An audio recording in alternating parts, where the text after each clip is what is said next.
Welcome to J news. ముందుగా headlines చూద్దాం. పార్వతీపురం మన్యం జిల్లా కురుపాంలో ప్రజాగలం సభ. ఎండలు మండిపోతున్నా ప్రజల ఉధృతి తగ్గడం లేదన్న చంద్రబాబు. ఫ్యాన్ నుంచి గాలి కూడా రావడం లేదని ఎద్దేవా. జగన్ ఉత్తుత్తి బటన్లు నొక్కి ప్రజలను మోసం చేస్తున్నారని విమర్శలు.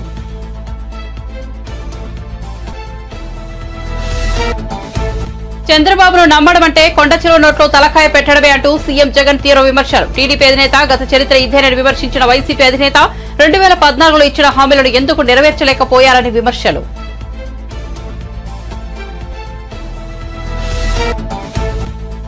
దేవుడు గుడిలో ఉండాలి, భక్తి గుండెల్లో ఉండాలన్న రేవంత్ రెడ్డి. రాముడు, హనుమాన్ జయంతి, బతుకమ్మ ఎన్నికల సమయంలోనే బీజేపీకి గుర్తుకు వస్తాయని విమర్శ. మోదీ 10 ఏళ్ల పాలనలో ఇచ్చింది గాడిద గుడ్డు అన్న రేవంత్ రెడ్డి.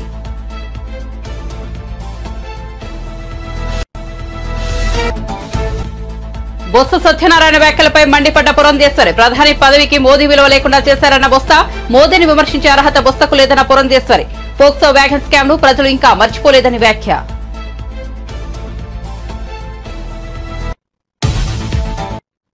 ఇక వార్త వివరాల్లోకి వెళ్తే టీడీపీ అధినేత చంద్రబాబు పార్వతీపురం మన్యం జిల్లా కురుపాం నియోజకవర్గంలో ఏర్పాటు చేసిన ప్రజాగలం బహిరంగ సభకు హాజరయ్యారు. ఈ సందర్భంగా ఆయన ప్రసంగిస్తూ కురుపాం సభకు హాజరైన ప్రజానీకాన్ని చూస్తుంటే గెలుపు ఖాయంగా అనిపిస్తోందని పేర్కొన్నారు. కురుపాం అసెంబ్లీ స్థానం నుంచి టీడీపీ అభ్యర్థిగా తోయక జగదీశ్వరి పోటీ చేస్తున్నారని, ఆమె ఆదివాసీ బిడ్డ అని వెల్లడించారు. మీ ఇంటిలో ఒక బిడ్డ ఎమ్మెల్యేగా పోటీ చేస్తోందని, జగదీశ్వరిని ఆదరించాలని పిలుపునిచ్చారు.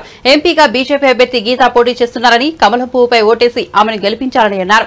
గిరిజన మహిళను రాష్ట్రపతిగా చేసిన పార్టీ బీజేపీ అని కొనియాడారు. ఎండలు మండిపోతున్నా ప్రజల ఉధృతి తగ్గడం లేదని, ఈ దెబ్బకు ఫ్యాన్ ముక్కలైపోవడం ఖాయమని, ఫ్యాన్ నుంచి గాలి కూడా రావడం లేదని, ఎన్నికలయ్యాక చెత్తబుట్టిలో పడేయాలని పేర్కొన్నారు. వచ్చినప్పుడు కురుపాం అదిరిపోయింది, దద్దరిల్లింది. గెలుపు మనదే అని చాటి చెప్పింది. అవునా కాదా తమ్ముళ్ళు అడుగుతున్నా. ముందుగా ఇక్కడ ఎమ్మెల్యేగా పోటీ చేస్తున్నటువంటి తోయక జగదీశ్వరి గారు ఒక మామూలు గిరిజన బిడ్డ, ఆదివాసి బిడ్డ, మీ బిడ్డ. తెలుగుదేశం పార్టీ ఇన్ఛార్జిగా పెట్టి ఈరోజు మామూలు వ్యక్తికి ఎమ్మెల్యే సీట్ ఇచ్చామంటే అది తెలుగుదేశం పార్టీ. అందుకే మిమ్మల్ని కోరుతున్నాం, మీ ఇంటిలో ఒక బిడ్డ, మీ బిడ్డ ఎమ్మెల్యేగా పోటీ చేసినప్పుడు ఆదరిస్తారా లేదా తమ్ముళ్ళు అని మిమ్మల్ని అడుగుతున్నా. మైక్ సౌండ్ పెంచు. అదే మరిగా గీత గారు ఎంపీగా పోటీ చేస్తున్నారు. అనుభవం ఉన్న వ్యక్తి, ఇప్పటికే ఒకసారి ఎంపీగా పనిచేశారు. నేను ఒకటే మిమ్మల్ని కోరుతున్నా, ఇప్పుడు కూటమి అభ్యర్థి, బీజేపీ అభ్యర్థి గీత గారు. గీత గారి సింబల్ కూడా కమలం పువ్వు. తమలో అందరిని అడుగుతున్నా, దేశానికి ఒక ప్రెసిడెంట్ గా ఒక గిరిజన మహిళను చేసిన పార్టీ బీజేపీ పార్టీ అని చెప్పి నేను మీకు తెలియజేస్తున్నా. ఇది గిరిజనులకు గౌరవమా కాదా అని మిమ్మల్ని అడుగుతున్నా. అడిగితే గీత గారిని, రాజేశ్వరిని గెలిపించే బాధ్యత మీకుందా లేదా అని అడుగుతున్నా. ఇంకొక పక్క జన సైనికులు చాలా ఉత్సాహంగా ఉన్నారు. తమ్ముళ్ళు మీరు పెరగాలి, ఇంకా స్పీడ్ పెంచాలి. మీరు కూడా కలిసి ఇక్కడ జగదీశ్వరి గారికి సైకిల్ గుర్తుకి, గీత గారికి కమలం పువ్వు గుర్తుకి ఓటేసి గెలిపించాలి. చంద్రబాబును నమ్మడమంటే కొండచెరువు నోట్లో తలకాయ పెట్టడమేనని ఏపీ సీఎం వైఎస్ఆర్సీపీ అధినేత వైఎస్ జగన్ వ్యంగ్యాస్త్రాలు సంధించారు. చంద్రబాబు గత చరిత్ర చెప్పిన సత్యం ఇదేనని, అందరూ ఈ విషయాన్ని గుర్తుంచుకోవాలని వ్యాఖ్యానించారు. సాధ్యం కాని హామీలతో చంద్రబాబు ఇచ్చిన మేనిఫెస్టోకు ఇదే అర్థమని మోసపోవద్దని ఓటర్లను ఆయన అభ్యర్థించారు. ఏపీ అసెంబ్లీ ఎన్నికలు 2024 ప్రచారంలో భాగంగా రాజంపేట బహిరంగ సభలో ఆయన మాట్లాడారు. ముగింపు మళ్ళీ మోసపోవటమే. చంద్రబాబును నమ్మటము అనంటే కొండ చిలువ నోట్లో తలకాయ పెట్టడమే అన్నది ప్రతి ఒక్కరిని కూడా గుర్తుంచుకోమని కోరుతా ఉన్నా. ఇదే తన గత చరిత్ర చెప్పిన సత్యం. ఇదే సాధ్యం కాని హామీలతో తానిచ్చిన మేనిఫెస్టోకు ఇదే అర్థం. ఈ విషయాలు ప్రతి ఒక్కరిని కూడా గుర్తుపెట్టుకోవాల్సిందిగా కూడా మీ అందరితో కూడా సవినయంగా కోరుతా ఉన్నా. మొన్న ఈ మధ్యనే చంద్రబాబు ప్రధానమంత్రిని, దేశ హోంమంత్రి గారిని ఏపీలో వీరందరితో కూడా ఉమ్మడి సభలు పెట్టిస్తా ఉన్నాడు. ఈ ఉమ్మడి సభలు పెడుతూ చంద్రబాబు నాయుడు, ప్రధానమంత్రి అమిత్ షాను, చంద్రబాబు నాయుడు వీళ్ళందరితో కూడా ఉమ్మడి సభలు పెట్టిస్తా ఉన్నప్పుడు ప్రజలంతా కూడా ఏం ఆశించారు వీళ్ళ దగ్గర నుంచి? ప్రధానమంత్రి వస్తా ఉన్నాడు, అమిత్ షా పడతా ఉన్నాడు, చంద్రబాబు నాయుడు పక్కన కూర్చోబెట్టుకొని వీళ్ళందరితో సభలు పెట్టిస్తా ఉన్నారు కదా. మరి వీరందరి దగ్గర నుంచి ప్రజలందరూ ఏం ఆశించారు? ప్రజలందరూ కూడా 10 ఏళ్ల క్రితమే మనకు రావాల్సిన ప్రత్యేక హోదా కనీసం ఇప్పటికైనా కూడా వీళ్ళు ఇస్తారేమో, ఈ మాట వాళ్ళ నోట్లో నుంచి వస్తుందేమో అని ప్రజలందరూ ఎంతో ఆశగా ఎదురు చూశారు.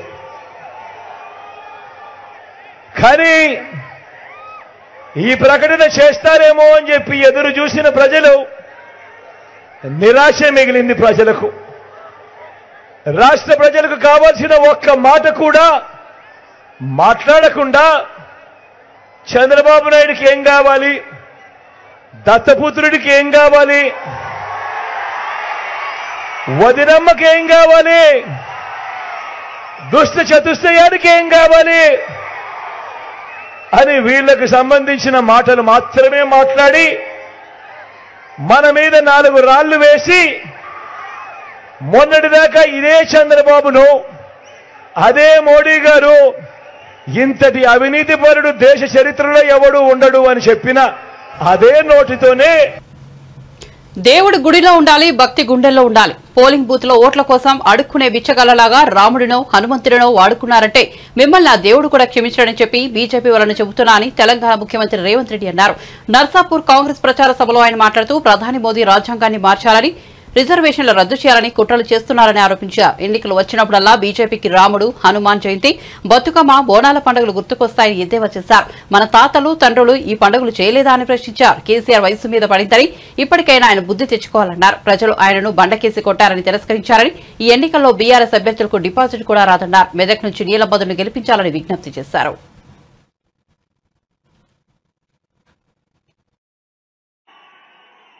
మాదిగల ఏబిసిడి వర్గీకరణ కోసం, ముదిరాజులు బీసీ గ్రూప్ నుంచి ఏ గ్రూప్ లకు తేవడం కోసం ఈనాడు బీజేపీ నరేంద్ర మోడీ రాజ్యాంగాన్ని మార్చాలని, రిజర్వేషన్లు రద్దు చేయాలని, దళితులు, గిరిజనులకు, బలైన వర్గాలకు వ్యతిరేకంగా కుట్ర చేస్తున్నారు. కాబట్టి మిత్రులారా, రేపు జరగబోయే ఎన్నికల్లో బీఆర్ఎస్ బీజేపీని బొంద పెట్టాలి, నీల మధును గెలిపించాలి. ఇవాళ బీజేపీ వాళ్ళు అంటున్నారు ఎన్నికలు వచ్చినప్పుడల్లా వాళ్ళకి రాముడు గుర్తొస్తాడు, హనుమాన్ జయంతి గుర్తొస్తుంది, లేకపోతే బతుకమ్మ, బోనాల పండుగలు గుర్తొస్తాయి ఇంకొకరికి. నేను అడుగుతున్న మా మిత్రుల్ని, మన తండ్రులు, తాతలు, మన ముత్తాతలు శ్రీరామనవమి చేయలేదా? హనుమాన్ జయంతిలు చేయలేదా? ఇవాళ బీజేపీ వచ్చి మనకు కొత్తగా సాంప్రదాయాలు నేర్పుతున్నాడు. అందుకే బీజేపీ నాయకులకు నరేంద్ర మోడీ, అమిత్ షాకు నేను చెప్పిన సూటిగా, దేవుడు గుడిలో ఉండాలి, భక్తి గుండెల్లో ఉండాలి. దేవుడు గుడిలో ఉండాలి, భక్తి గుండెల్లో ఉండాలి. పోలింగ్ బూత్ లో ఓట్ల కోసం అడుక్కునే బిచ్చగాళ్ళలాగా రాముడినో హనుమంతునో వాడుకుంటురంటే మిమ్మల్ని దేవుడు కూడా క్షమించడని చెప్పి బీజేపీ వాళ్ళకి చెప్పిన. ఇవాళ నిన్న చంద్రశేఖరరావు వచ్చిందంట. ఇక ఆయన బస్సు యాత్ర చూస్తుంటే వెనకడికి కూడా తిక్కలోడు తిరునాళ్ళకు పోతే ఎక్కడానికి దిగడానికే సరిపోయిందంట. పెద్దలు మదన్ రెడ్డి గారిని ఏదేదో అనిపోయిందంట. చంద్రశేఖరరావు వయసు మీద పడ్డది, ఇప్పటికైనా బుద్ధి తెచ్చుకో. ప్రజలు నిన్ను బండకేసి కొట్టిండ్రు, ఈ ప్రాంత ప్రజలు నిన్ను తిరస్కరించిండ్రు, నిన్ను ఓడగొట్టిండ్రు. రేపు రాబోయే పార్లమెంట్ ఎన్నికల్లో నీ అభ్యర్థికి డిపాజిట్ కూడా గల్లంత అవుతుంది. అది ఇక్కడి నుంచే నర్సాపూర్ నుంచే పునాదులు పడతాయి, బీఆర్ఎస్ ను ఓడగొడతారు. అందుకే మిత్రులారా, ఈ ఎన్నికల్లో మీ అందరికీ నా విజ్ఞప్తి ఒకటే. 25 ఏళ్లు బీజేపీని చూసిండ్రు, బీఆర్ఎస్ ను చూసిండ్రు. ఈ ఎన్నికల్లో ఈ దేశంలో ఈ రాష్ట్రంలో కాంగ్రెస్ అధికారంలో ఉంటుంది, అభివృద్ధి పనులు చేపడుతుంది. ఒక బలహీన వర్గాల నుంచి ఇచ్చిన నీలం మధును ఈ ఎన్నికల్లో గెలిపించండి. అప్పుడు ఈ ప్రాంతానికి మెగాస్టార్ చిరంజీవి భారత రెండో అత్యున్నత పురస్కారం పద్మవిభూషణ్ అందుకున్నారు. గురువారం సాయంత్రం రాష్ట్రపతి ద్రౌపది ముర్ము చేతుల మీదుగా మెగాస్టార్ ఈ పురస్కారాన్ని అందుకున్నారు. సీనియర్ నటి వైజయంతిమాలకు కూడా పద్మవిభూషణ్ పురస్కారం అందించారు. న్యూఢిల్లీలోని రాష్ట్రపతి భవన్లో గురువారం పద్మ పురస్కారాల ప్రదానోత్సవం జరిగింది. ఈ సంవత్సరం జనవరి 25న 132 మందికి అవార్డులు ప్రకటించారు. సినీ రంగంలో చిరంజీవి చేసిన సేవలకు గాను ఈ అవార్డు వరించింది. ఇక ఈ వేడుకల్లో చిరంజీవి భార్య సురేఖతో పాటు తనయుడు రామ్ చరణ్, కోడలు ఉపాసన కూడా పాల్గొన్నారు.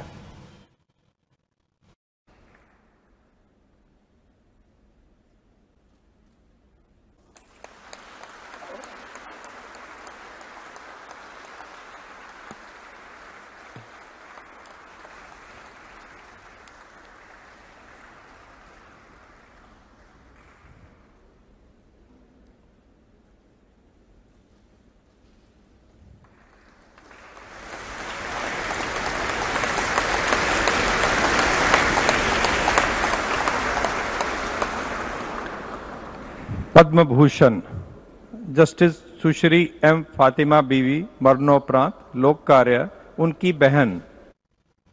ఏపీలో ఈ 5 ఏళ్లలో అభివృద్ధి శూన్యమని, రాష్ట్రాన్ని అప్పుల పాలు చేశారని విపక్షాలు చేస్తున్న విమర్శలపై రాష్ట్ర ప్రభుత్వ సలహాదారు సజ్జల రామకృష్ణారెడ్డి మీడియా సమావేశం ద్వారా వివరణ ఇచ్చారు.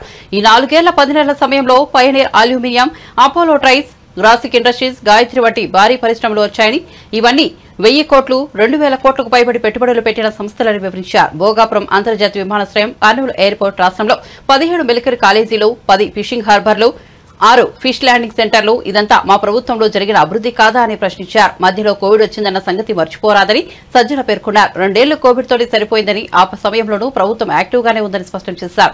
కోవిడ్ సంక్షోభం వేళ వాలంటీర్లు, సచివాలయ సిబ్బంది, వైద్యారోగ్య సిబ్బంది, ఇతర క్షేత్రస్థాయిలో సిబ్బంది అందించిన సేవలు బ్రహ్మాండంగా ఉన్న సంగతి అందరికీ తెలుసునని పేర్కొన్నారు. కాక ఇంకా రియల్ డెవలప్మెంట్, వీళ్ళు అనుకుంటున్న డెవలప్మెంట్ కూడా జరుగుతుందా లేదా ఇన్ఫ్రాస్ట్రక్చర్ పరంగా కానీ, వీటిని అడ్రస్ చేసినప్పుడు చూసినప్పుడు ఖచ్చితంగా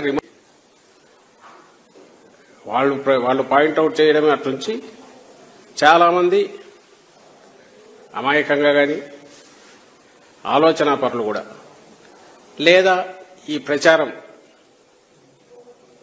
నమ్మడం ద్వారా కానీ దుష్ప్రచారం ఏదైతే జరుగుతుంది, రాష్ట్రంలో అభివృద్ధి అనేది లేనే లేదు, ఎలాంటి అభివృద్ధి లేకుండా కేవలం సంక్షేమం మీదే జగన్మోహన్ రెడ్డి గారు దృష్టి పెట్టినందువల్ల రాష్ట్రం నడక కుంటుబడింది అని కూడా భావించే వాళ్ళు కూడా ఉన్నారు. అలాంటి వాళ్ళందరికీ చెప్తూనే ఉన్నా, ఎన్నిసార్లు చెప్పినా, ఎక్స్ప్లెయిన్ చేసినా, చూపించినా, ఈవెన్ బయట నుంచి వచ్చిన మీడియా వాళ్ళు కానీ వాళ్ళు కూడా అదే దృష్టితో అడుగుతుంటారు. మా పార్టీ వాళ్ళు కానీ మేము కానీ చెప్తూనే ఉన్నాం, ఇప్పుడు జరుగుతున్నది డెవలప్మెంట్ కాకుండా ఎట్లా పోతుందని. దాని మీద అయినా సరే ఆ వర్షన్ సరిగా ఇది లేకపోవడము, లేక అప్పటికే ఒక ఒపీనియన్ వచ్చినందువలన దాని గురించి పూర్తిగా అవగాహన లేమి కనపడుతుంది. ఇప్పుడు రాష్ట్రంలో కొన్ని సెక్షన్స్లో డెవలప్మెంట్ అంటే ఏదో 2 బిల్డింగ్లో ఒక 2 బిల్డింగ్లో కాదు, ఎంటైర్ రాష్ట్రం ఒక బూస్టర్ డోస్ ఇచ్చినట్టుగా ఏ రకంగా అభివృద్ధి పదాన పోతోంది అన్నప్పుడు అభివృద్ధికి నిర్వచనం ఏది, ఇవి అకాడమిక్ డిస్కషన్లు కూడా జరుగుతుంటాయి. కానీ నేను వాటి జోలికి పోదలుచుకోలేదు. మన జీవితాల్లో మార్పు వచ్చిందా లేదా, ఆ మార్పు మన కాళ్ల మీద మనం నిలబడేట్టు చేస్తుందా లేదా, ఇది కాక ఇంకా రియల్ డెవలప్మెంట్ వీళ్ళు అనుకుంటున్న డెవలప్మెంట్ కూడా జరుగుతుందా లేదా ఇన్ఫ్రాస్ట్రక్చర్ పరంగా కానీ, వీటిని అడ్రస్ చేసినప్పుడు చూసినప్పుడు ఖచ్చితంగా రిమార్కబుల్ పాజిటివ్ చేంజ్ అనేది అందరికీ కనపడుతోంది. దాంట్లో ఎక్స్పీరియన్స్ కూడా అవుతున్నాం. అయితే అది డెవలప్మెంట్ అనడానికి మనం ఇలాంటి వాళ్లకు సంశయాత్మక వీళ్లకు అంత ఇష్టపడట్లేదేమో అని అనిపిస్తుంది. అందుకోసమే దాని గురించి ఇంకోసారి చెప్దామని అనుకున్నాం.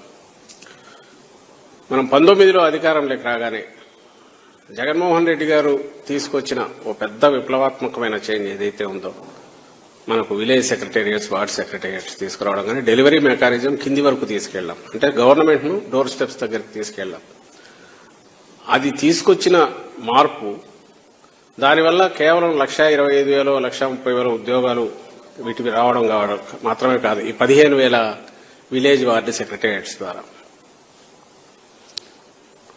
తద్వారా ఏమైందంటే ఎంటైర్ గవర్నమెంట్ సర్వీసెస్ అన్ని కిందికి వెళ్లడమే కాకుండా గవర్నమెంట్ ప్రభుత్వం చేస్తున్న ప్రతి రూపాయి కూడా అకౌంటబిలిటీ రావడము, ఏం జరుగుతుందో తెలియడం, అది దాని ద్వారా డెవలప్మెంట్ వరకు ఎంత జరుగుతుందో కూడా తెలియడం, ఇవి కూడా జరుగుతున్నాయి.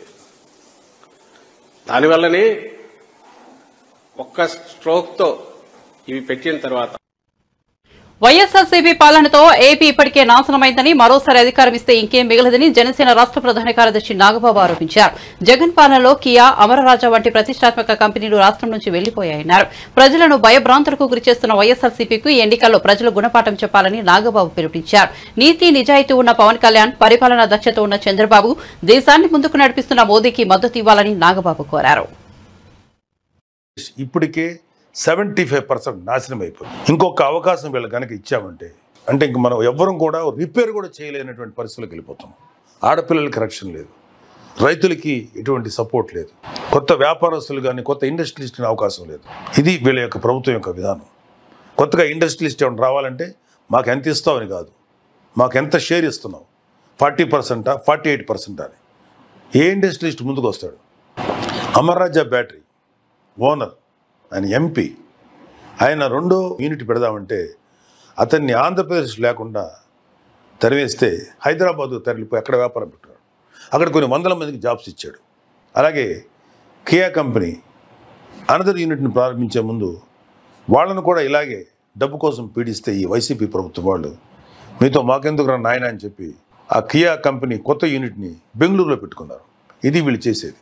ఇలా చెప్పుకుంటూ పోతే మహాభారతం, రామాయణం ఇవేవి కూడా సరిపో, అంత కరప్షన్ వీళ్ళ దగ్గర ఉంది. ప్రజలను చూసి ప్రభుత్వం భయపడాలి కానీ ప్రభుత్వాన్ని చూసి ప్రజలు భయపడకూడదు అనే ఒక మాట ఉంటుంది. కానీ మన దురదృష్టం ఏంటంటే ప్రభుత్వాన్ని చూసి కామన్ మెన్ భయపడుతున్నారు. కామన్ మెన్ జోలికి వెళ్ళినటువంటి ఏ ప్రభుత్వాన్ని కూడా ప్రజలు క్షమించరు. మేబీ ఇప్పుడు వాళ్ళు మాట్లాడలేకపోవచ్చు, కానీ సామాన్య ప్రజలు ప్రభుత్వాన్ని డైరెక్ట్గా విమర్శించలేకపోయినా ఎలక్షన్స్లో ఈవీఎం మిషన్ల మీద ఈ ప్రభుత్వం యొక్క వ్యతిరేకతని, ప్రభుత్వం మీద వాళ్ళకున్న అసహ్యాన్ని అక్కడ చూపిస్తారు. ఆ పరిస్థితి వైసీపీకి త్వరలోనే దాపురించబోతుంది. My dear voters, beware of YCP government. చాలా చోట్ల చెప్తాం బీవేర్ ఆఫ్ ర్యాబిట్ డాగ్స్ అని. పిచ్చి కుక్కలకు దూరంగా ఉండండి అని చెప్తారు, అది ఇక్కడ కుక్కలున్నాయి జాగ్రత్త అని చెప్తారు. నౌ ఐఎమ్ టెలింగ్, వైసీపీ ప్రభుత్వం ఎలక్షన్స్లో పాల్గొంటుంది. Beware of YCP. వైసీపీ వ్యతిరేకంగా ఓటేయండి. మీకోసం ముందుకొచ్చే పవన్ కళ్యాణ్ లాంటి లీడర్ని, నిజాయితీ, నిబద్ధత, త్యాగనిరతి కలిగినటువంటి పవన్ కళ్యాణ్ లీడర్ని, పరిపాలన దక్షత కలిగినటువంటి చంద్రబాబు నాయుడు గారు లాంటి వ్యక్తిని, అలాగే భారతదేశాన్ని సుభిక్షంగా నడుపుతున్నటువంటి నరేంద్ర మోడీ గారి నాయకత్వంలో వస్తున్న బీజేపీని, ఈ ముగ్గురు నాయకుల యొక్క కలయికతో వస్తున్న కూటమికి మీరు ఓటు వేసి ప్రధాని నరేంద్ర మోదీపై మంత్రి బొత్స సత్యనారాయణ చేసిన వ్యాఖ్యలపై బీజేపీ ఏపీ అధ్యక్షులు దగ్గుపాటి పురంధేశ్వరి ఘాటుగా స్పందించారు. అవినీతి చేసే వైఎస్ఆర్సీపీ నేతలకు లోకమంతా అవినీతిమయంగానే కనిపిస్తోందని విమర్శించారు. పసలేని ఆరోపణలు చేయడం సమంజసం కాదన్నారు. బొత్స సత్యనారాయణ గారు ఈ మధ్యన నరేంద్ర మోడీ గారు చేసినటువంటి వ్యాఖ్యల్ని నేను తీవ్రంగా ఖండిస్తున్నాను. పచ్చకావర్లు వచ్చిన వారికి లోకమంతా పచ్చగా కనపడుతుంది అన్నట్లుగా అవినీతి చేసే వారికి ఏది ఎవరు ఎలా చేసినా కూడా దానిలో అవినీతి వెతకడం మీదే వారి సమయాన్నంతా కూడా కేటాయించడం జరుగుతుంది. బొత్స సత్యనారాయణ గారు వారి మంత్రిగా ఉన్నప్పుడు వోక్స్ వ్యాగన్ కి సంబంధించినటువంటి అవినీతి చేసినటువంటి అవినీతిని ఎవరూ మర్చిపోలేదు అనేటువంటి విషయాలు వారికి గుర్తు చేస్తున్నాను. 2019వ సంవత్సరం నుండి నేటి వరకు కూడా కేంద్రం పెద్ద ఎత్తున నిధులు రాష్ట్రానికి అందించిన ఆ నిధుల్ని సద్వినియోగం చేసుకోకుండా ప్రజల్ని మోసం చేస్తూ మభ్యపెడుతూ మరి అధికారంలో ఉన్నటువంటి నేతలు ఏ మేరకు అవినీతి చేశారు ప్రజలందరూ కూడా గమనిస్తున్నారు, అర్థం చేసుకుంటున్నారు. అదేవిధంగా రైల్వే జోన్కి సంబంధించి కూడా రైల్వే జోన్కి మేము అంకితమై లేము అనేటువంటి విషయం ఇవాళ నేను తీవ్రంగా ఖండిస్తున్నాను. ఎందుకంటే 2024 వరకు కూడా రైల్వే జోన్ కట్టడానికి అనువైనటువంటి స్థలాన్ని ఇవ్వకుండా ఇవాళ రాష్ట్ర ప్రభుత్వం ఏ విధంగా తన బాధ్యత నుండి వైదొలిగిందో ఒక్కసారి ప్రజలందరూ కూడా గమనించాలి. ఇచ్చినటువంటి భూమి ఏదైతే ఉందో అది కట్టడానికి అనువుగా లేదు అని చెప్పినా కూడా ఇప్పటి వరకు కూడా కేటాయించకపోవడం భూమిని మరి కేంద్రం అయితే 104 నుండి 105 కోట్ల రూపాయల వరకు రైల్వే జోన్ నిర్మాణానికి కేటాయించింది. దాన్ని ఎందుకు అందిపుచ్చుకోలేదు అని చెప్పి మేము వేస్తున్నటువంటి ప్రశ్న. ఇవాళ జల్ జీవన్ మిషన్ కావచ్చు, ప్రధానమంత్రి ఆవాస్ యోజన కావచ్చు, లేదా రోడ్ల నిర్మాణానికి కావచ్చు, పెద్ద ఎత్తున వనరులు రాష్ట్రానికి ఇచ్చిన ఇవాళ జల్ జీవన్ మిషన్ శుద్ధమైనటువంటి త్రాగునీరు ప్రజలకు అందివ్వాలి అనేటువంటి ఆలోచనతో ఇచ్చిన నేటి వరకు కూడా పేదలకి ఆ ఇళ్లు కానీ కుళాయిలు కానీ అందించకుండా వంచినటువంటి విషయాన్ని ఒక్కసారి రాష్ట్ర ప్రజలందరూ కూడా గమనించాలి. 10 సంవత్సరాల కాలం నరేంద్ర మోడీ గారు ప్రధానిగా ఉన్నారు, భారతీయ జనతా పార్టీ అధికారంలో ఉంది కేంద్రంలో. నేటి వరకు కూడా ఎవరు వేలెత్తి చూపి ఈ అవినీతిని మోడీ గారు కానీ లేదా వారి సహచర మంత్రులు కానీ చేశారు అని చెప్పలేనటువంటి పరిస్థితిలో పసలేనటువంటి ఆరోపణలు చేయడం ఎంతవరకు సమంజసం అని చెప్పి బొత్స సత్యనారాయణ గారికి నేను వేస్తున్నటువంటి ప్రశ్న. ఇవాళ నరేంద్ర మోడీ గారు వచ్చి ఈ రాష్ట్రంలో 100% కరప్షన్ 0% డెవలప్మెంట్ అన్నది ఏదైతే వారు అంశాన్ని లేవనెత్తారో ముందు దానికి జవాబు ఇవ్వమని చెప్పి నేను బొత్స సత్యనారాయణ గారికి నేను వేస్తున్నటువంటి సవాల్. తిరుపతిలో దొంగ ఓటర్లు రెచ్చిపోయే ప్రమాదం ఉందని ప్రతి ఒక్కరూ ఓటు హక్కు వినియోగించుకోవాలని ప్రముఖ సినీ నిర్మాత జనసేన పార్టీ తిరుపతి పరిశీలకులు ఎంఎం రత్నం కోరారు. తిరుపతిలో నిర్వహించిన మీడియా సమావేశంలో ఆయన మాట్లాడుతూ నకిలీ ఐడీలతో కొందరు దొంగ ఓట్లు వేయడానికి ప్రయత్నిస్తున్నారని ఆరోపించారు. పిఠాపురంలో పవన్ కళ్యాణ్ గెలవడం ఖాయమని ధీమా వ్యక్తం చేశారు. చెప్పబోయేది ఏంటంటే కొన్ని ఫేక్ ఐడీలు క్రియేట్ చేసి కొన్ని ఓట్లు తయారు చేసి జరగబోతుందని వినికిడి. సో మీరు ఎంతో అప్రమత్తంగా కనుక ఓటు వేయకపోతే ఎలక్షన్ కమిషన్ తీసుకునే యాక్షన్కి జైలుకి వెళ్లాల్సి వస్తుంది, అరెస్ట్ అవుతారు. సో ఎవరైనా సరే వాటికి లోబడి అలాంటి పనులు చేయొద్దు, స్వచ్ఛందంగా ఓట్లు వేయండి దయచేసి. మంచి నాయకులను ఎన్నుకుంటే మంచి పాలన వస్తుంది, మీ అందరూ బాగుంటారు. ఇది వెంకటేశ్వర స్వామి సన్నిధి తిరుపతి, అటువంటి స్వామివారి సన్నిధిలో ఈ తిరుపతి చాలా ప్రాముఖ్యమైంది. ఒక ఎమ్మెల్యే అంటే ఒక మినిస్టర్ లెవెల్ అటువంటి ప్రదేశం. అందుకని ప్రతి ఒక్కరూ వచ్చి ఓటేయాలి, స్వచ్ఛందంగా ఎలక్షన్ జరగాలి. ఎవరు ఎటువంటికి లోన్ అవ్వకుండా ఫేక్ ఐడీలు పెట్టి చాలామంది ఎలాగ ఎలక్షన్ జరపాలని ప్రయత్నిస్తున్నారని మాకు విషయం తెలిసింది. జాగ్రత్తగా ఉండండి, లేకపోతే మీరు యాక్షన్ గురి అవుతారు. ఆల్రెడీ పిఠాపురం ప్రజలు వన్ సైడ్ వార్ లాగా అయిపోయింది అక్కడ. అందుకనే చాలామందిని అక్కడ ఇన్పుట్ చేశారు. చాలామంది అక్కడ వెళ్ళి కళ్యాణ్ గారిని ఓడించాలని ఇంటికి ₹1,00,000 ఇస్తాం, మీరు ఎవరు వెళ్ళి ఓటు వేయొద్దు అంటున్నారు. ఇది కొత్త ఫార్ములా. డబ్బులు ఇచ్చి ఓటు వేయమంటారు, ఈ డబ్బులు ఇచ్చి ఓటు వేయకుండా ఆపడానికి కూడా ప్రయత్నిస్తున్నారు. ఆ భయం వచ్చింది కాబట్టి ఇంకా ఎంత పెద్ద మీటింగ్ పెట్టినా ఏం జరగదు. కళ్యాణ్ గారు అతిపెద్ద మెజారిటీతో గెలబోతున్నారు. సార్, ఇండస్ట్రీ వేరు, రాజకీయం వేరు. అభిమానం ఉండొచ్చు, ఎవరికైతే అభిమానం ఉందో వాళ్ళు వచ్చి ఇప్పుడు చూస్తున్నారు మీడియాలో చాలామంది కళ్యాణ్ గారు రావాలని కోరుకుంటున్నారు. ఎప్పుడైనా సరే మంచి పరిపాలన రావాలి. వస్తే ఇంతవరకు ఎవరి ప్రభుత్వం వచ్చినా సినిమా ఇండస్ట్రీకి సంబంధించి అందరినీ పిలిచి అందరికీ రాయితీలు ఇవ్వడం, మంచి చేయడం, అవార్డ్స్ ఇవ్వడం చేసేవాళ్ళు. కానీ ఈ సీఎం వచ్చిన తర్వాత అసలు ఉన్నవి తీసేసి తక్కువ వాళ్ళకి కళ్యాణ్ గారు పాలిటిక్స్లో ఉన్నారని 10 రూపాయలకి టికెట్ అమ్మాలి, 20 రూపాయలకి టికెట్ అమ్మాలి, 10 రూపాయలకి మేము టిప్స్ కూడా ఇవ్వం కదా. ఇన్ని కోట్లు పెట్టి సినిమా తీస్తే అలా చూపించాలంటే ఆయనే డబ్బులు పెట్టి సినిమా తీసి ఫ్రీగా చూపించవచ్చు. ఫ్రీగా టికెట్ అన్నా కూడా టైం వేస్ట్ చేసి జనం థియేటర్కి రారు. సినిమా బాగుంటేనే ఎంటర్టైన్మెంట్ వస్తారు. సో అలాంటి ఇండస్ట్రీని తొక్కాలని ప్రయత్నిస్తే అది ఎవరు సినిమా ఇండస్ట్రీ హర్షించవు. క్యాడర్ బలంగా ఉన్నది, అందరూ ఒకటిగా సమిష్టిగా ఫైట్ చేస్తున్నారు కాబట్టి ఇప్పుడు ఎవరి దగ్గర పంచుకుని వాళ్ళ ప్రకారం వర్క్ చేస్తున్నారు. క్రమంగా జనసేన క్యాడర్ 10 ఏళ్లుగా ఎంపీగా ఉన్న అవినాష్ రెడ్డి కడపకు ఏం చేశారని ఏపీ కాంగ్రెస్ అధ్యక్షులు వైఎస్ షర్మిల ప్రశ్నించారు. పులివెందుల నియోజకవర్గంలో ఆమె ఎన్నికల ప్రచారం నిర్వహించారు. ఈ సందర్భంగా ఆమె మాట్లాడుతూ కడప స్టీల్ ప్లాంట్ కోసం అవినాష్ రెడ్డి ఒక్క పోరాటమైనా చేశారా? ఆయన కేసుల కోసమే ఢిల్లీకి వెళ్తున్నారు తప్ప ప్రజల కోసం కాదన్నారు. వివేక హత్య కేసులో అవినాష్ రెడ్డిని సీబీఐ నిందితుడిగా చేర్చిందని, అవినాష్ రెడ్డిని జగన్మోహన్ రెడ్డి కాపాడుతున్నారని షర్మిల పేర్కొన్నారు. రెడ్డి గారు ఇప్పుడు కొత్తగా ఎంపీ కాదు, 10 సంవత్సరాలుగా ఎంపీగా ఉన్నాడు. మరి 10 సంవత్సరాలుగా ఎంపీగా ఉండి అవినాష్ రెడ్డి గారు కనీసం కడప స్టీల్ ఫ్యాక్టరీ కోసమైనా ఒక్క పోరాటమైనా చేశాడా? కడప స్టీల్ ఫ్యాక్టరీ అన్నది రాజశేఖర రెడ్డి గారి కళ. పార్లమెంటుకు పోతున్నారు, వస్తున్నారు, ఢిల్లీకి పోతున్నారు, వస్తున్నారు. కానీ అవినాష్ రెడ్డి గారు 10 సంవత్సరాలలో ఒక్కసారైనా కడప స్టీల్ కోసం కొట్లాడారా? అక్కడ ఒక ధర్నా చేశారా? ఏదైనా సాధించుకొచ్చారా?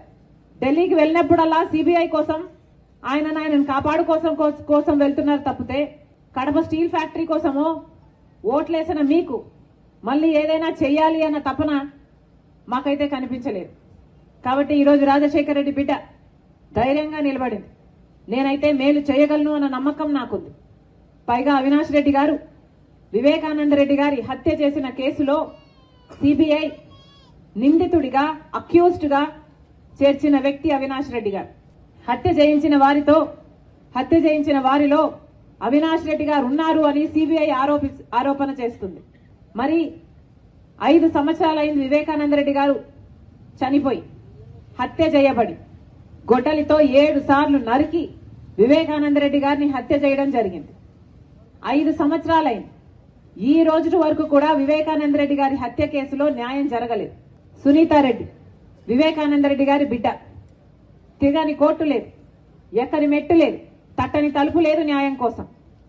5 సంవత్సరాలుగా పోరాటం చేస్తున్నా కూడా ఈ రోజు వరకు న్యాయం జరగలేదు. ఎందుకంటే సాక్షాత్ జగన్మోహన్ రెడ్డి గారు ముఖ్యమంత్రి హోదాలో ఉండి అవినాష్ రెడ్డి గారు చేయించారు అని సిబిఐ చెప్తున్న అవినాష్ రెడ్డి గారిని కాపాడుకుంటూ వచ్చాడు జగన్మోహన్ రెడ్డి గారు.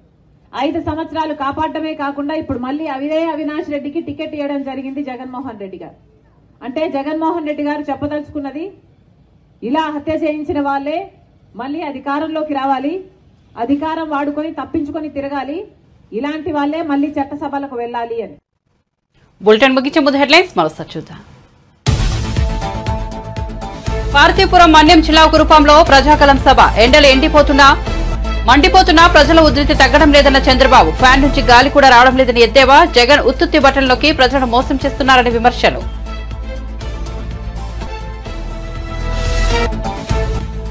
చంద్రబాబును నమ్మడం అంటే కొండచిలో నోట్లో తలకాయ పెట్టడమే అంటూ సీఎం జగన్ తీవ్ర విమర్శలు. టీడీపీ అధినేత గత చరిత్ర ఇదేనని విమర్శించిన వైసీపీ అధినేత 2014లో ఇచ్చిన హామీలను ఎందుకు నెరవేర్చలేకపోయారని విమర్శలు.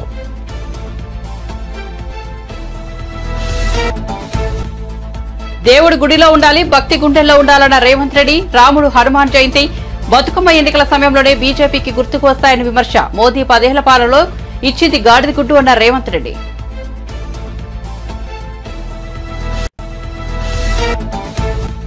బొత్స సత్యనారాయణ వ్యాఖ్యలపై మండిపడ్డ పురంధేశ్వరి. ప్రధాని పదవికి మోదీ విలువ లేకుండా చేశారన్న బొత్స. మోదీని విమర్శించే అర్హత బొత్సకు లేదన్న పురంధేశ్వరి. ఫోక్స్ వ్యాగన్ స్కామ్ ను ప్రజలు ఇంకా మర్చిపోలేదని వ్యాఖ్య.